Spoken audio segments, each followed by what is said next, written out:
إن الحمد لله نحمده ونستعينه ونستغفره ونعوذ بالله من شرور أنفسنا ومن سيئات أعمالنا من يهده الله فلا مضل له ومن يضلل فلا هادي له وأشهد أن لا إله إلا الله وحده لا شريك له وأشهد أن محمدا عبده ورسوله يا أيها الذين آمنوا اتقوا الله حق تقاته ولا تموتن إلا وأنتم مسلمون يا أيها الناس اتقوا ربكم الذي خلقكم من نفس واحدة وخلق منها زوجها وبث منهما رجالا كثيرا ونساء واتقوا الله الذي تساءلون به والأرحام إن الله كان عليكم رقيبا يا أيها الذين آمنوا اتقوا الله وقولوا قولا سديدا يصلح لكم أعمالكم ويغفر لكم ذنوبكم ومن يطع الله ورسوله فقد فاز فوزا عظيما أما بعد فإن خير الحديث كتاب الله وخير الهدي هدي محمد صلى الله عليه وسلم وشر الأمور محدثاتها وكل محدثة بدعة وكل بدعة ضلالة وكل ضلالة في النار. عن كثير بن قيس رضي الله تعالى رحمه الله تعالى قال كنت جالسا مع أبي الدرداء في مسجد دمشق فجاءه رجل وقال يا أبا الدرداء إني جئتك من مدينة رسول الله صلى الله عليه وسلم لحديث بلغني أنك تحدثه وما جئتك لحاجة. فقال أبو الدرداء فإني سمعت رسول الله صلى الله عليه وسلم يقول من سلك طريقا يطلب فيه علما سلك الله به طريقا من طرق الجنة وإن الملائكة لتضع أجنحتها رضا لطالب العلم بما يصنع وإن العالم ليستغفر له من في السماوات أو ما في السماوات وما في الأرض حتى الحيتان في جوف الماء وإن فضل العالم على العابد كفضل القمر ليلة البدر على سائر الكواكب وإن العلماء ورثة الأنبياء وإن الأنبياء لم يورثوا دينارا ولا درهما وإنما ورثوا العلم فمن أخذه أخذ بحظ وافر.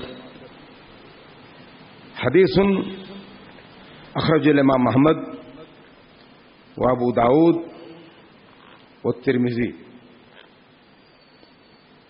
وهو حدیث صحیح. دنیا میں بندشیں عجیب عجیب آتی ہیں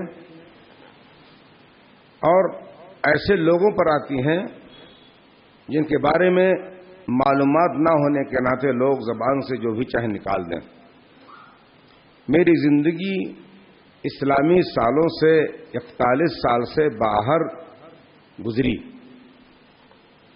میرے اوپر CID کا کہیں بھی نقطہ بھی نہیں، نہ عرب میں نہ ہندوستان میں. میرے ہاں کے لوگ کہتے ہیں کہ شیخ آپ جیسے لوگوں کے ہندوستان میں ضرورت اور آپ کے نظریات اور زبان کو اگر حکومت جانے یہاں کی تو آپ سے کہے گی، ریکویسٹ کرے گی کہ آپ یہاں رہیں، یہاں سے جائیں نہیں.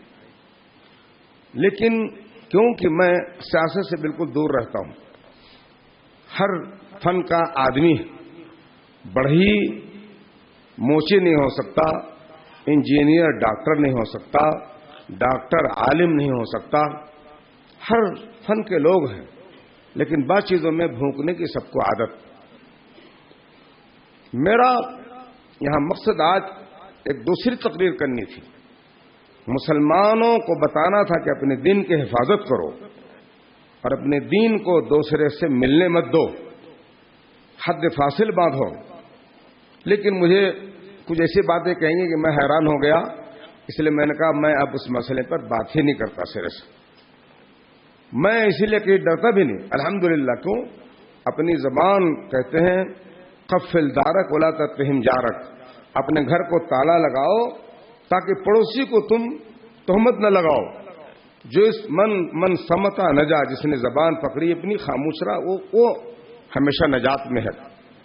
تو وہ ایک بہترین موضوع جس پر میں بیان کرنا چاہتا تھا، اس کے اوپر قدغن لگی کیوں؟ سمجھنے والے کیا سمجھ جائیں، علم کم ہے، آپ لوگوں کے پاس زبان بھی اردو کی اس مضبوطی کے ساتھ نہیں ہے جو باریکیوں کو پکڑے۔ دوست ہم کچھ کہیں آپ کچھ سمجھیں، اس لیے ہم نے علم کی فضیلت کو اٹھایا۔ وہ ہے علم جس کے بغیر آپ زندہ نہیں رہ سکتے۔ اس دنیا کی زینت، اس دنیا کے باغ و بہار سب علم سے مربوط ہے۔ علم نے ہمیں کھڑا کیا۔ یہاں تو ہونا چاہیے تھا کسی بنگلور کے آدمی کو، لیکن ہم کیوں کھڑے ہوئے؟ کیونکہ ہم کو بھی اللہ نے 2 حرف علم دیا۔ لوگ کہتے ہیں نئے آدمی، ان سے کچھ سن لیا جائے۔ علم ہے۔ علم نے ہم لوگوں کو کہاں پہنچا دیا؟ علم ہی اس کی بدولت اللہ کے فضل سے جامعۃ الامام محمد بن سعود الاسلامیہ میں 10واں سال ہے، بلکہ 10واں سال پورا ہو گیا، وہاں پر میں استاد اب تک ہوں، ورنہ کہاں عرب اور کہاں ہندوستان کا آدمی۔ علم آدمی کو کھلاتا ہے، علم انسان کی قدر کراتا ہے۔ ہمارے اساتذہ کو علماء کی خدمت میں حدیثیں عام طور سے معلوم نہیں تھیں۔ میں نے اپنے کو استاد سے کہا، لیس منا من لم یرحم صغیرنا ولم یوقر کبیرنا ولم یعرف لعالمنا حقا۔ تو کہتے ہیں شیخ حدیث صحیح ہے؟ میں نے کہا ہاں۔ اور دوسری روایت، حضرت ابن عباس زید بن ثابت جو علم فرائض میں صحابہ میں سب سے ماہر تھے، ان کی نکیل پکڑ کر کے اونٹنی کے چلتے تھے اور کہتے تھے ہاکذا امرنا ان نفعل بعلمائنا۔ علماء یاد کر لی اس حدیث کو۔ اسی طرح ہمیں حکم دیا گیا ہے کہ ہم اپنے علماء کی خدمت کریں، ان کی عزت کریں۔ جب صحابی کے ہم کو حکم دیا گیا ہے، ہم اس کے مامور ہیں، تو حدیث مرفوع کے حکم میں وہ حدیث ہوا کرتی ہے۔ اس لیے عالم کی خدمت، کپڑا دھلنا، پنکھے جھلنا، پانی پلانا، ضرورت پر پیر ہاتھ دبا دینا، یہ چیزیں عیب نہیں، الا کہ عالم کے اندر کوئی عیب ہو تو انسان اس سے ضرور پرہیز کرے۔ جیسے محلے میں کتے ہوتے ہیں، وہ کسی کچھ نہیں کہتے، ان کو کچھ نہیں کہتا، لیکن کوئی کٹھا ہو تو آپ اس سے دور رہتے ہیں، اس کو ڈھیلے سے مار کر بھگاتے ہیں۔ ورنہ عالم من حیث العالم وہ قابل قدر ہے۔ ان کی عزت کے لیے کافی ہے کہ وہ انبیاء کے وارث ہیں۔ کتنی زبردست وراثت، کیسی اولاد اور کیسے باپ۔ یہ علماء اولاد ہوئے اور انبیاء باپ ہوئے، مگر یہ وراثت مال کی نہیں، یہ وراثت علم کی ہے۔ مال تو اگر ہم نے اپنے باپ سے چند لاکھ پایا ہوتا تو حصہ ختم ہوتا، لیکن علم کی برکتوں سے اس کے سوتے ہی نہیں ٹوٹتے۔ سوتے پر سوتے، سوتے پر سوتے، سوتے پر سوتے، کھانے پر کھانا، پہننے پر پہننا۔ علم ایسی ہے، علم حاصل کرو تو ہر چیز ہو۔ سلف میں کسی سے پوچھا گیا کہ یہ بتائیے کہ ہم دین چاہتے ہیں، کا علم حاصل کرو، کام دنیا کا علم حاصل کرو۔ کہا یہ کیا؟ کہا علم سے دین بھی آتا ہے، علم سے دنیا بھی آتی۔ آخر علماء کو آپ جلسوں میں کیوں بلاتے ہیں؟ کیوں ان کو منہ مانگے قیمت دیتے ہیں؟ کیوں ان کے لیے بہترین رہائش رکھتے ہیں؟ کیوں ان کے لیے اچھے سے اچھا کھانے کا انتظام کرتے ہیں؟ ان کے علم کے ناطے، کیونکہ علم ایک مفید چیز ہے۔ اگر علم نہ ہو تو ہم اور آپ انسان کی شکل میں تو ہوتے، بلکہ شاید انسان کی شکل میں بھی نہ ہو۔ ناخون ہوتے حیوان کی طرح، موچ داڑھیاں بھی بری طرح ہوتی، نہانا نہ جانتے نہ کچھ جانتے، لیکن علم نے ہم کو حیوان سے منفرد کیا۔ بس علم کے لیے آپ جان دیں، علم ایک ایسی چیز ہے، حدیث میں آیا، اصل میں کثیر بن قیس تابعی کہتے ہیں کہ میں مسجد دمشق میں ابو الدرداء صحابی کے ساتھ بیٹھا تھا، تو ایک آدمی رسول اللہ علیہ وسلم کے شہر مدینے سے آیا، 1000 کلومیٹر دوری ہے دمشقی مدینے سے۔ کہا ابو درداء میں رسول اللہ صلی اللہ علیہ وسلم کے شہر سے تمہارے پاس آیا ہوں کیونکہ میں نے سنا تمہارے پاس ایک حدیث ہے حضور سے تم نے سنا اور میں کسی اور کام سے نہیں آیا. حدیث میں آتا ہے جس نے مسجد میں آ کر کے ایک حدیث ایک درس سنا اور اس کا مقصد کوئی دنیوی کام نہیں تو اس کو ایک عمرے کا ثواب ملتا ہے. کیا یہ حدیث آپ نے کبھی سنی؟ حدیث سنی، یہاں درس ہو قال اللہ قال رسول کا، تو آپ اپنے گھر سے یہاں آئے اور مقصد ہے درس سننا، تو آپ ایک عمرے کا ثواب لے کر کے جا رہے ہیں گھر پر. کارے سن لو قبل اس کے کہ تم مجھ سے حدیث سنو جس کے لیے آئے ہو، میں تمہیں بتا رہا ہوں.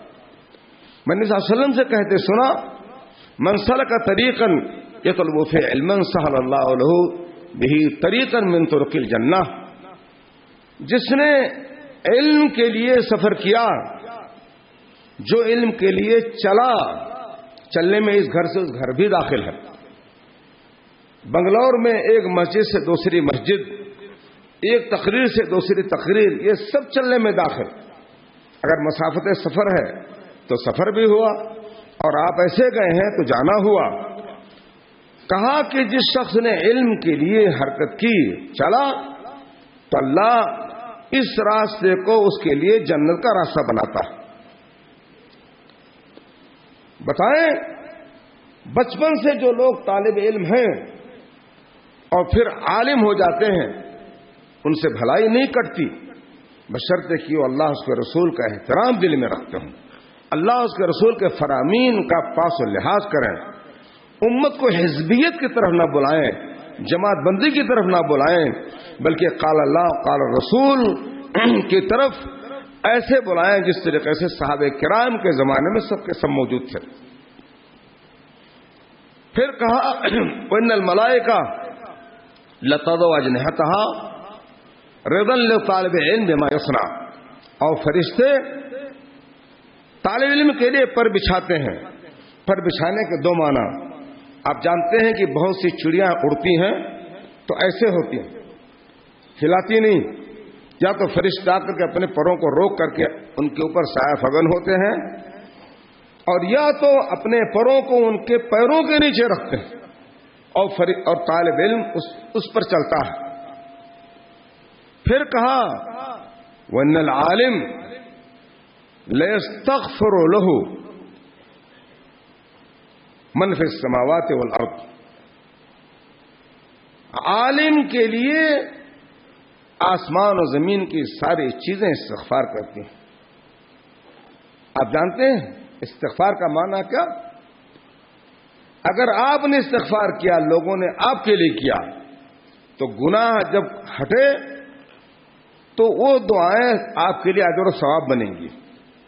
بس جو عالم جتنے ہی دیندار اتنی وہ اللہ کے ہاں بڑے درجے کا. کیوں؟ جب پوری زمین آسمان کی کائنات اس کے لیے دعا کرتی ہے تو اگر اس کے گناہ کم ہیں تو گناہ ہٹنے کے بعد سب ثواب ہی لکھا جاتا ہے. حتی الحیتان فی جوف الماء، مچھلیاں تک پانی کے اندر عالم کے لیے دعائیں خیر کرتی ہیں. دوسری روایت میں ان کل شیء یدعو استغفر لمعلم الخیر. علماء کے دو قسم، ایک علماء جو دنیا دار ہیں ان کے لیے نہیں کچھ بشارت، مگر جو علماء دین کے لیے اپنے کو وقف کیے، دین کے لیے ہمہ وقت تنومند ہیں، چاک چوبند، تو آتا ہے کہ جو بھلائیاں سکھائے لوگوں کو اس کے لیے ہر چیز اس کی مغفرت کی دعا کرتی ہے. وہ جو تبلیغ کرے، تبلیغ سے مراد وہ جماعتی تبلیغ نہیں، یہ ہم تبلیغ کر رہے ہیں. آپ کو جو باتیں کہہ رہے ہیں یہ تبلیغ ہے. عالم ہر وقت مبلغ ہے. کسی کے بیٹھنے پر ٹوکے، کسی کے کپڑے پر ٹوکے، کسی کی داڑھی پر ٹوکے، کسی کی نماز میں تہاون پر ٹوکے. یہ اور بات ہے کہ جن کو 2 پیسے اللہ نے دے ان میں سے اکثر میں نہیں کہتا سب خرمغز ہیں، ان کے دماغ گدھے کے دماغ. ان کو کوئی کہہ دے تو اسے دشمنی کرتے ہیں. دشمنی کر کے تم کیا کر لو گے؟ تمہاری بساط کیا ہے؟ تم نے اس عالم کو کیا دیا ہے کہ تم ناراض اس کی بات پر رہو؟ اس نے تمہارے لیے بھلائی کی اور تم بھلائی کا بدلہ اس کو برائی دے رہے ہو۔ تو آپ نے فرمایا ان العالم ليستغفر له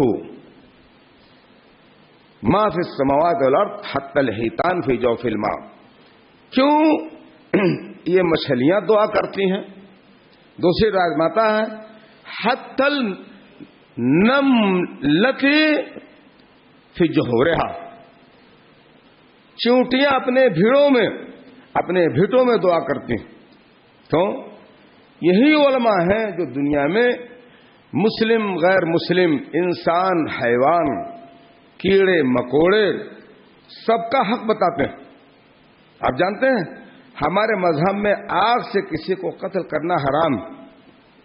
یہ جو الیکٹرانک اوزار چلا جس پر گزر کر کے سب چیز جل جاتی ہے، اس پر مسلمانوں نے فوراً سوال کیا کہ حضرت اس کا استعمال جائز؟ میں نے کہا نہیں، اس کا استعمال حرام، کیونکہ حدیث میں اللہ کے رسول نے آگ سے عذاب دینے کو منع فرمایا اور کہا لا يعذب بالنار الا رب النار، عذاب آگ کے ذریعے عذاب وہی دے گا جس نے آگ کو پیدا کیا۔ کس نے پیدا کیا آگ کو؟ کس نے پیدا کیا؟ اللہ تعالی نے۔ حدیث میں آتا ہے اربعون لا یقتلنا، 4 چیزوں کا قتل حرام ہے اور ان کا کھانا بھی حرام ہے۔ قاعدہ ہے جس کا قتل حرام اس کا کھانا حرام، اور جس کا قتل واجب اس کا کھانا بھی حرام۔ جیسے سانپ بچھو کا قتل واجب، سانپ بچھو کو پائیں نماز کی حالت میں ماریں، اگر نماز توڑنا پڑے تو اس کو توڑ کر کے مارو، مگر اس لیے سانپ کا کھانا حرام، کیونکہ الحیۃ من الخبائث حدیث میں آیا۔ سانپ جو ہے یہ خبائث میں سے ہے، یہ خبیث چیزوں میں سے ہے، اور جس چیز کے اوپر خباثت کا لفظ آ جائے اگر اس کی کوئی دلیل نہ ہو دوسری، جس طریقے سے پیاز اور لہسن کو بھی خبیث کہا گیا لیکن اس کے کھانے کی دلیل ہے۔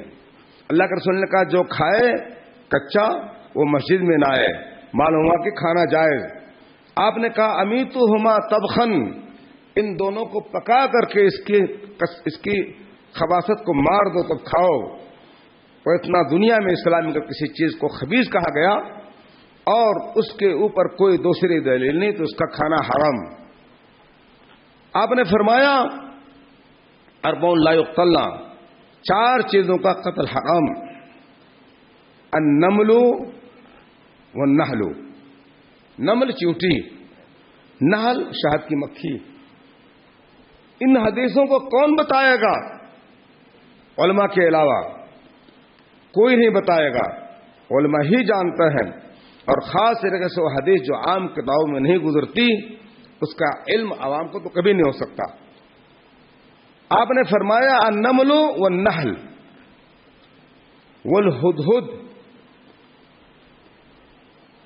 ہدہد ایک چڑیا ہے، شاید آپ لوگ جانتے ہوں، خوبصورت سی چڑیا ہے۔ میں بچپن میں سمجھتا تھا کہ اس کا کھانا حلال ہے، جب حدیث پڑھی تو معلوم ہوا کہ نہیں، اس کا کھانا حرام، کیونکہ جس چیز کا قتل حرام اس کا کھانا حرام۔ نہى صلی اللہ علیہ وسلم عن قتل الضفدع، اللہ کے رسول نے میڈک قتل کرنے سے منع فرمایا۔ اس دلیل سے میڈک کا کھانا بھی حرام، وہ چاہے چین کے لوگ کھائیں، چین کے لوگ کتا کھاتے ہیں، بندر کھاتے ہیں، بندر کو پتہ نہیں کیسے زندہ اس کا سر کھوڑ کے کھاتے ہیں، سانپ کو بھون کر کے رکھ کر کے کھاتے ہیں، اور اسی طریقے سے فلپین وغیرہ میں بھی بعض قومیں ہیں جن کی زندگی وہ جنگلوں میں گھومتے ہیں، پانی سے کیا کیا پکڑ کر کے بھون کر کے سب کھا لیتے ہیں، اژدہے کا انڈا ابال کر کے کھا لیتے ہیں۔ ان کی باتیں چھوڑو، تو آپ نے فرمایا کہ حدود کو قتل نہ کرو، ولا سرد، اور سرد ایک چڑیا اس کو بھی نہ قتل کرو۔ سرد ایک چڑیا ہے موٹے منقار کی، چھوٹے جسم کی، میں نہیں جانتا کہ آپ کے ہاں کیا کہتے ہیں، لیکن ہم لوگ جہاں مونات بھنجن میں پڑھے تھے اور ایک لفظ آیا تو ہمارے استاد عالی مقام قارئ السبحان نے کہا تھا کہ اس کے معنی ہوتے ہیں لٹورا کے. لٹورا ایک چیز ہوتی ہے چڑیا. تو ہمارے ایریا کے لوگ بھی لٹورا نہیں جانتے, آپ لوگ پتہ نہیں جانتے کہ نہیں جانتے. تو آپ نے کہا ان 4 چیزوں کو قتل نہ کرو. یہی وجہ ہے دنیا کی ہر چیز عالم کے لیے دعا کرتی ہے. بس اپنے بچوں کو علم پڑھاؤ, عالم بناؤ, اور یہ جان لو اگر آپ کے بچے کے لیے مالداری لکھی ہے تو کبھی نہ سمجھیے گا کہ وہ علم دین حاصل کرنے سے غریب رہے گا. آپ جانتے ہیں ہندوستان میں کتنے علماء بہت مالدار ہیں, کتنے تو بے ایمان ہیں, لیکن غیر بے ایمان بہت مالدار ہیں بہت سے. اللہ نے ان کو برکت دی. معمولی کمائی جہاں پھینکا اللہ نے اس کو اپجا دیا. علم حاصل کرنے میں دین دنیا دونوں ہے. روزی ماں کے پیٹ میں 1 مہینہ 20 دن کے بعد لکھ دی گئی. اس لیے روزی آج نہیں تو کل آئے گی. کتنے غریب, ان کے پاس کچھ نہیں, ایک چھوٹی سی زمین کہیں تھی, کہا کہ اس پر سڑک جانے والی, اس کا گھر پیسے سے بھر گیا. تو اللہ نے لکھا تھا کہ یہ مالدار ہوگا, 1-2 کروڑ 3-4 کروڑ کا یہ مالک ہوگا. تو آپ نے فرمایا ان 4 چیزوں کو قتل نہ کرو. اور یہ 4 چیزوں کی حرمت کون بتاتا ہے؟ عالم بتاتے ہیں. کون ہے جو بیوی اور میاں, شوہر اور بیوی کے حقوق بتاتا ہے؟ کون لڑکی لڑکے کے حقوق بتاتا ہے؟ کون کہتا ہے کہ لڑکی اور لڑکے کے اندر اپنے ہاتھ سے کچھ دینا تو برابر دو؟ یہ مسئلہ اس کو معلوم ہونا چاہیے آپ لوگوں کو. کسی لڑکے کو کچھ دینا اور لڑکی کو نہ دینا, یا لڑکے کو زیادہ دینا لڑکی کو کم دینا, یہ حرام ہے اسلام میں. یہ مرنے کے بعد ہے کہ لڑکی کا 1 حصہ لڑکے کا 2 حصہ, لیکن زندگی میں اگر آپ نے دیا تو آپ کو پورا کا پورا دینا ہے, کیونکہ یہ ہدیہ اور ہبہ ہے. اور مرنے کے بعد جو ہے وہ میراث ہے, وہ وراثت, اس میں آپ کو اللہ کے ہاں رہائی نہیں مل سکتی. تو عالم کے لیے ہر چیز دعا کرتی ہے. کیوں؟ کیونکہ اس عالم ہست بود کا نظام علم اور علماء سے قائم ہے, دنیوی علوم سے نہیں. یہ دنیا تو قائم رہے گی ہی, لیکن روحانیت صرف دین کے علم سے آتی, اور دوسرے علوم سے تو حیوانیت پیدا ہوتی ہے. ڈاکٹر صاحب ہیں, یہ نہیں ہے ڈھنگ کی دائیں ہاتھ سے پکڑیں کہ بائیں سے کھائیں, دائیں سے پانی پئیں کہ بائیں سے پئیں, سارے لوگوں کا یہ حال. اس لیے حدیث میں آتا ہے ان اللہ تعالی یبغض کل عالم بالدنیا جاہل بالآخرہ. اللہ تعالی ہر اس شخص کو مبغوض سمجھتا ہے, مبغوض رکھتا ہے جو تو دنیا کا تو عالم ہو لیکن دین کا اس کے پاس علم نہ ہو.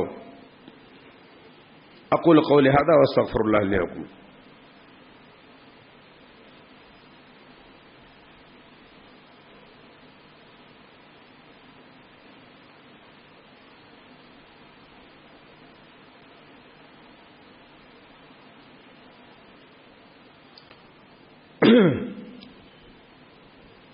حدیث کا آخری ٹکڑا,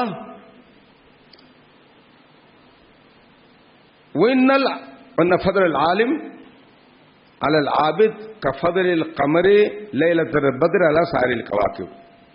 حدیث کا ٹکڑا نہایت ہی عظیم ہے.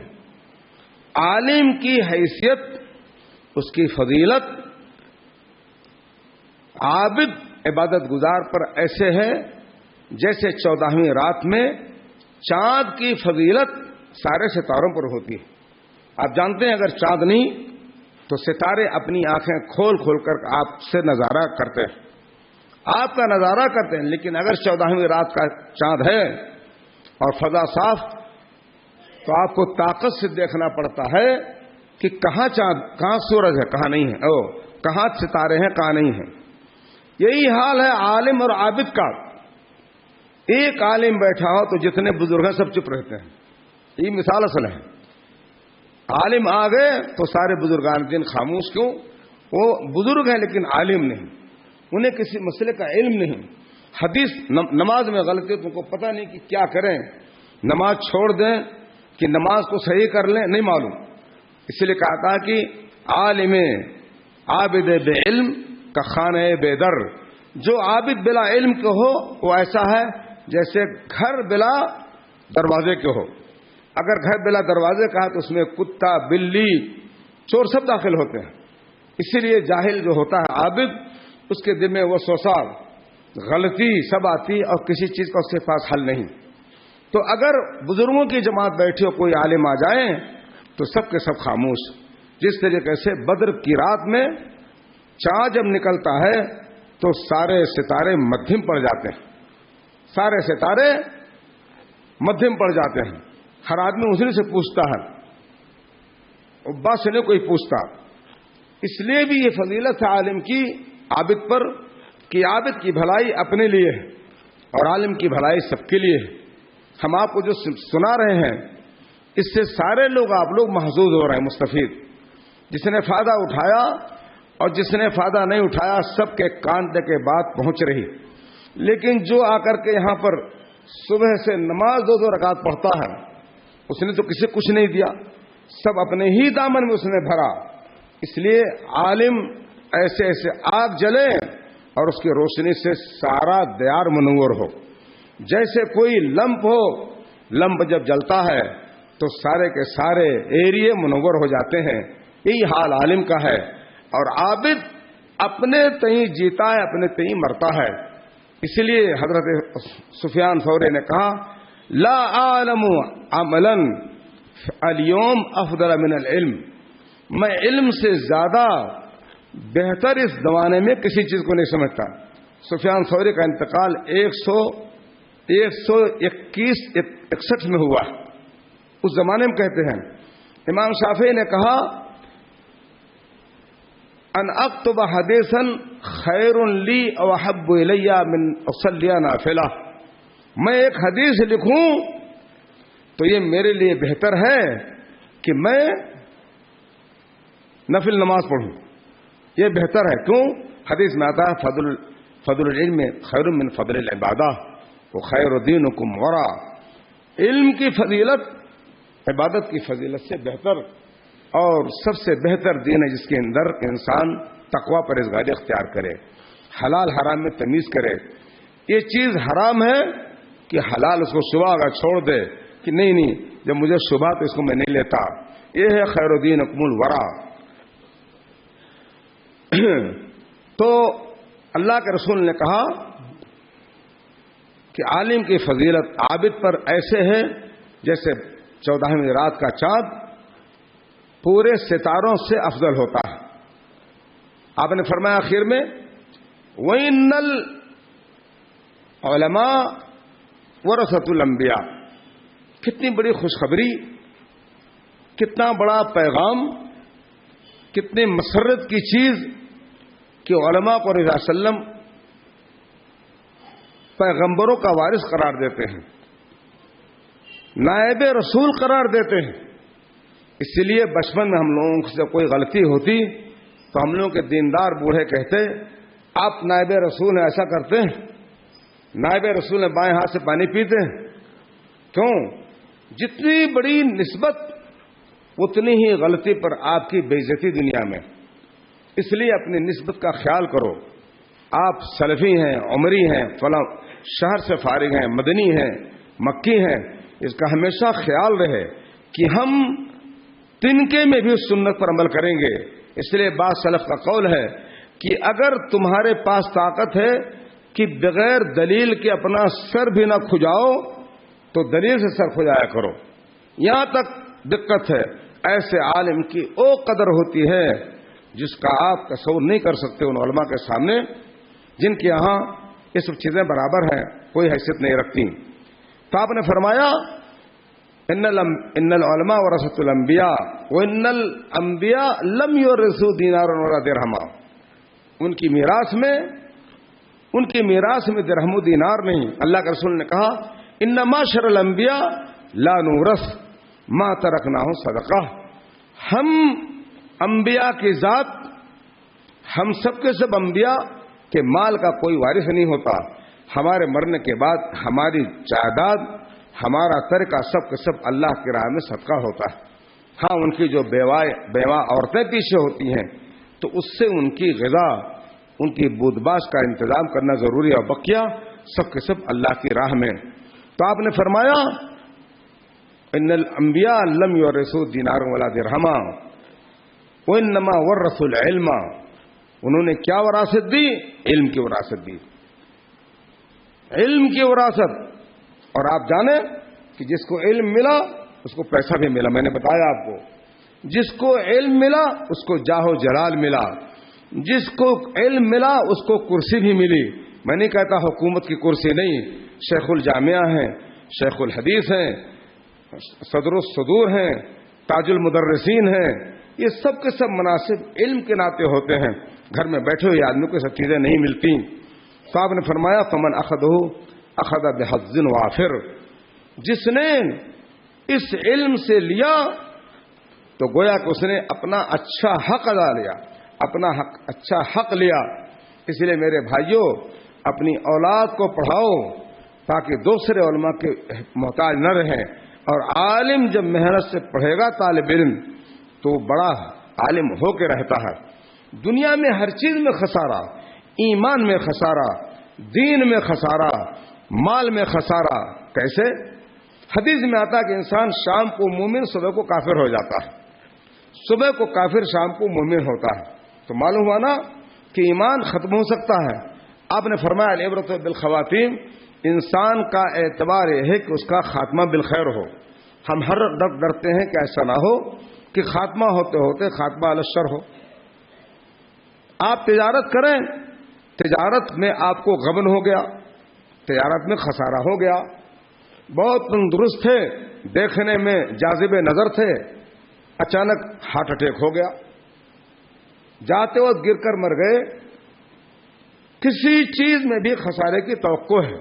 مال رکھا تھا، آگ لگ گئی، چور گھسے انہوں نے چوری کر لی۔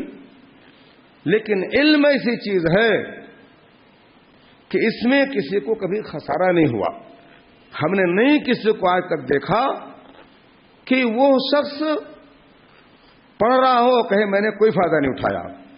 غیر مسلم اگر آپ کے مدرسے میں داخل ہو جائے تو وہ بھی کچھ نہ کچھ لے کر نکلے گا۔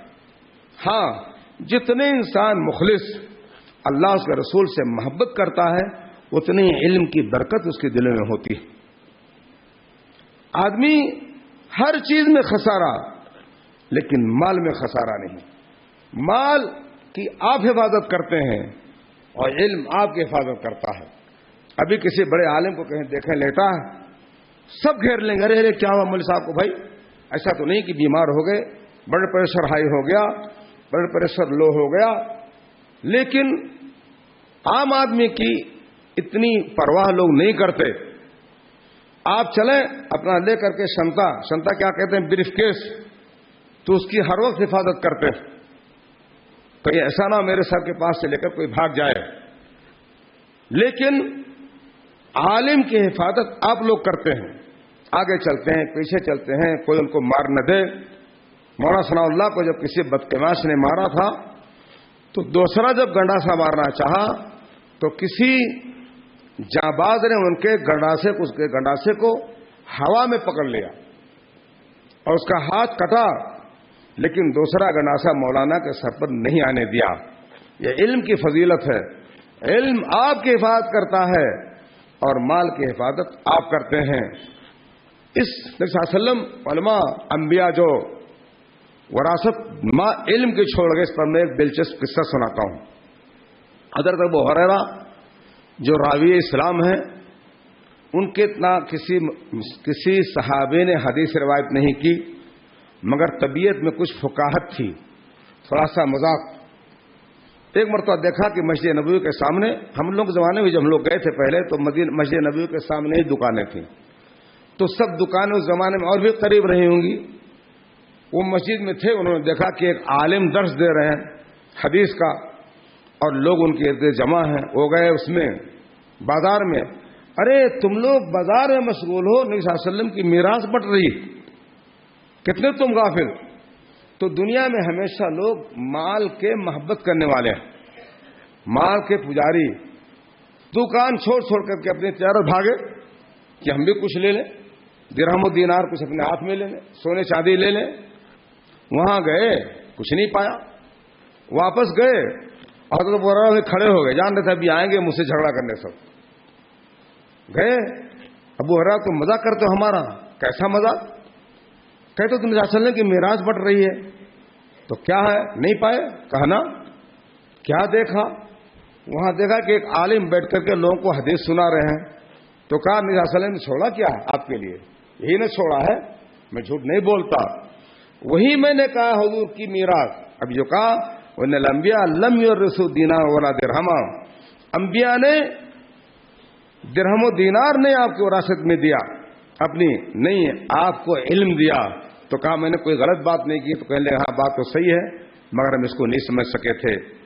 اللہم اقسم لنا من خشیتک ما تحول به بیننا وبین معصیتک ومن طاعتک ما تبلغنا به جنتک ومن الیقین ما تهون به علی مصائب الدنیا اللهم متعنا باسمائنا وابصارنا وقوتنا ما احييتنا واجعله الوارث منا واجعل ثارنا على من ظلمنا وانصرنا على من عادانا ولا تجعل مصيبتنا في ديننا ولا تجعل الدنيا اکبر همنا ولا مبلغ علمنا ولا تسلط علينا من لا يرحمنا۔